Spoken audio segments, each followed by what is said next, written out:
लेकिन ये तो गांधी परिवार का गढ़ है ना। नहीं, कोई धरोहर नहीं का गांधी का। ये जो काम करेगा वो जीतेगा। तो आपको नहीं लगता सोनिया गांधी जी ने या फिर इंदिरा गांधी जी ने यहाँ पे काम नहीं किया? रैबली सोनिया गांधी सांसद बनने पर कितनी बार रैबली आती हैं कि यूपी सरकार में मंत्री हैं, उन्हें टक्कर दे पाएंगे? आराम से देंगे, क्यों नहीं देंगे। दिनेश सिंह जो है, हम जब चाहेंगे तब उनसे मिल लेंगे। हमें मिलने में कोई प्रॉब्लम नहीं है। 5 साल में एक बार आएंगे, कोई भरोसा भी नहीं है आए ना आए। हमेशा युवाओं की बात करते हैं, महंगाई बेरोजगारी की बात करते हैं, तो ये मुद्दा उन्हें चुनाव जितवाए। बात करते हैं, सिर्फ बात करते हैं। बात ना ना ना सिर्फ बात करते हैं, काम करते तो वहाँ दिखता ना काम। भारतीय जनता पार्टी। बीजेपी क्यों? इसलिए कि भारतीय जनता पार्टी के द्वारा हमारे रायबरेली जनपद में गंगा एक्सप्रेसवे निकली है, रिंग रोड निकले हैं, फैजाबाद जो है 4 लेन निकला है, इलाहाबाद लखनऊ 4 लेन निकला है। बहुत सारे कार्य हैं जिनकी वजह से हम लोग भारतीय जनता पार्टी को जिता रहे हैं। आज हमें लगता है कि मोदी जी, योगी जी की वजह से हमारे रायबरेली जनपद का विकास हो रहा है। इसलिए जो है हम लोग भारतीय जनता पार्टी को मतदान करेंगे और भारी बहुमत से जिताएंगे। 3,67,000 वोट मिली थी पिछली बार भारतीय जनता पार्टी को। अब की बार कम से कम 5 लाख से ऊपर हम लोग जो है 5 लाख से ऊपर हमको जो है मत मिलेगा भारतीय जनता पार्टी को। मेरा नाम है खान फकरुल हसन। किसको जिता रहे हैं रायबरेली से? जिता रहे हैं 2 ही लोग तो कैंडिडेट हैं, श्री दिनेश प्रताप सिंह है और राहुल गांधी जी हैं। अब तो पब्लिक का रुझान देखना पड़ेगा। रायबरेली तो कांग्रेस का भी जोर है और भाजपा के भी जोर है। लेकिन ये तो हमेशा गांधी परिवार का गढ़ रहा ना। ठीक बात है, गांधी परिवार का गढ़ रहा, मगर पिछले 5 साल में दिनेश प्रताप सिंह जी ने बहुत काम कराया है। एज ए इंडिविजुअल कोई बात कहना कि जैसे किसी का पक्ष नहीं लेना हो, तो जैसे कांग्रेस के बहुत से काम है, फैक्ट्री है, रेल कोच फैक्ट्री है, लेकिन अब जो है दिनेश प्रताप सिंह के ही बहुत काम है। ये बगल में देखिए इतना बड़ा उद्यान बनाया है, ये देखिए सामने तिरंगा भी झंडा है, कपड़ा बदलने के लिए गया है तो इन्होंने ये लगवाया और भी बहुत से काम किए हैं। काफ़ी जो है वो नर्सरी में भी बहुत काम किया। जिस विभाग के मंत्री हैं, जनता की समस्याएं भी सुनते रहते हैं। तो ऐसा नहीं है, एक जनप्रतिनिधि के नाते जो है वो इनका भी काम कमज़ोर नहीं है। बाकी जनता है और बाकी जो मुद्दे हैं वो मुद्दे राष्ट्रीय लेवल के बहुत से मुद्दे हैं। उन मुद्दों के आधार पर भी वो लोग वोट करेंगे। कोई ज़रूरी नहीं कि व्यक्तिगत इमेज के आधार पर वोट करें कि राहुल गांधी बहुत अच्छे नेता है या दिनेश प्रताप सिंह बहुत अच्छे नेता है। लेकिन कुछ राष्ट्रीय राजनीति में जो राष्ट्रीय राजनीति के मुद्दे होते हैं उसके आधार पे भी लोकसभा में वोट लोग करते हैं। मुझे ऐसा लगता है एमएलए इलेक्शन में तो लोग इंडिविजुअल पे वोट करते हैं, लेकिन राष्ट्रीय राजनीति में लोकसभा में जो लोग राष्ट्रीय मुद्दों में वोट करते हैं। तो अब देखिए कैसे क्या होता है। लेकिन जहाँ तक ये कैंडिडेट की बात है तो दोनों कैंडिडेट मजबूत हैं, लेकिन बहुत सी चीज़ें जो है इंडिविजुअल कैंडिडेट पर भी डिपेंड करती हैं। कहीं कहीं करती हैं, जैसे दिनेश प्रताप सिंह जी हैं, बहुत अच्छे आदमी हैं, उनके परिवार के लोग बहुत बढ़िया हैं, जनता की समस्याएँ सुनते हैं, रोज़ 200-300 आदमी की समस्या सुनते हैं। उनके पास लोग जाते हैं तो कोई आदमी निराश नहीं आता। रायबरेली में एक आम छवि है, पंचवटी जाएंगे तो काम होगा, ऐसा लोग मानते हैं। और हम लोग भी अपनी 1-2 बार समस्या ले गए तो ऐसा नहीं, उन्होंने काम किया और फ़ोन भी किया और लोगों के बीच में बने रहते हैं। उनके 4-5 भाई हैं, उनमें से 4 भाई तो हमेशा पब्लिक में बने रहते हैं और उनका बेटा भी बहुत अच्छा काम कर रहा है। तो मुझे लगता है कि इलेक्शन बहुत कांटे का होगा। गांधी परिवार से ताल्लुक है, गांधी परिवार रायबरेली की कर्मभूमि है, रायबरेली कर्मभूमि है उसकी। लेकिन दिनेश प्रताप सिंह भी तो रायबरेली के ही माटी के हैं, रायबरेली किसान के बेटे हैं और वो लगातार क्षेत्र में काम कर रहे हैं। मतलब एक ये होता है कि भाई आप भी राजनीति कर रहे हैं, वो भी राजनीति कर रहे हैं, लेकिन दिनेश प्रताप सिंह के परिवार ने और स्वयं उन्होंने पिछले 4-5 साल में बहुत काम किया है और उनका काम धरातल पे है। भाई ठीक है, बड़ी बड़ी फैक्ट्रियाँ लगाना बड़े बड़े लोगों का काम है, लेकिन जहाँ तक उनकी क्षमता रही, इतना खराब ये उद्यान, मतलब उद्यान था ही नहीं। रायबरेली में इंदिरा उद्यान के बाद कोई उद्यान नहीं था, उन्होंने इतना बेहतरीन उद्यान बनाया। आप अभी जाएंगे तो उसमें 400-500 आदमी आपको मिलेगा और सभी बड़े बड़े जो है उनके शहीदों की और महापुरुषों की उन्होंने फ़ोटो लगवाई और अच्छा गुरु गोविंद सिंह के नाम पे इसका लोकार्पण किया। तो उन्होंने काम किया है।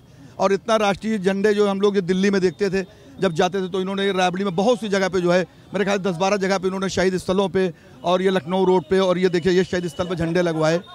तो लगातार काम कर रहे हैं, तो इलेक्शन अच्छा होना चाहिए दोनों लोग। कांग्रेस। भारतीय जनता पार्टी। बीजेपी क्यों?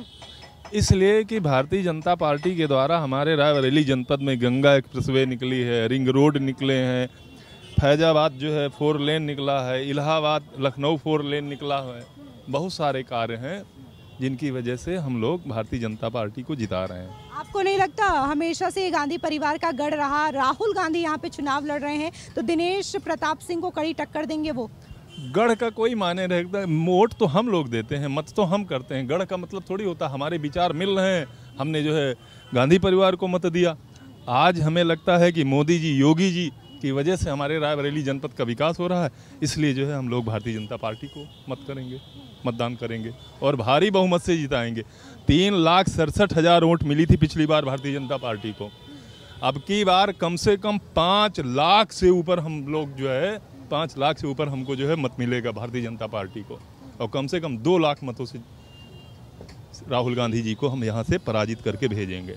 ये बताइए, राहुल गांधी वायनाड जब चुनाव हो गया वहाँ के चरण में, तब उन्होंने नॉमिनेशन के आखिरी दिन ये फैसला लिया कि वो रायबरेली से चुनाव लड़ेंगे। 2019 उन्होंने अमेठी सीट गंवा दी। ऐसे में बीजेपी कह रही है कि राहुल गांधी हार की डर की वजह से रायबरेली आए हैं। ये एकदम सही बात है कि राहुल गांधी को ये पता था कि अगर हम वायनाड से पहले अगर ये घोषित कर देंगे कि हमें रायबरेली से चुनाव लड़ना है, तो वायनाड की जो मतदाता है, वायनाड का मतदाता है, हो सकता था वहाँ से वो उनको दिक्कतें हो जाती थी। उनको डर था इस बात का, इसीलिए उन्होंने जो है 3 तारीख को अपने नाम घोषित करवाया किया, सर्वे सर्वा है, घोषित करवाया कि हम रायबरेली से हमें लड़ना है।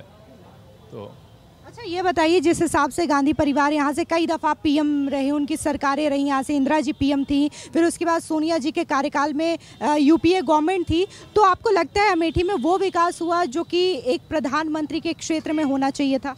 देखिए, आप अगर देखिए तो भारतीय जनता पार्टी के अध्यक्ष थे वेंकटैया नायडू, और वेंकटैया नायडू जिस संसदीय क्षेत्र में आते हैं वहाँ का विकास देख लीजिए, और हमारे यहाँ सोनिया गांधी जी का विकास देख लीजिए, कई गुना, इससे कई गुना। नरेंद्र मोदी जी बनारस देख लीजिए, बनारस पूरी तरह से बदल गई है। बनारस की गिनती आज जो है यूरोप के जो शहर हैं उनसे होती है, उनकी तुलना उससे होती है, इतना विकास हुआ है।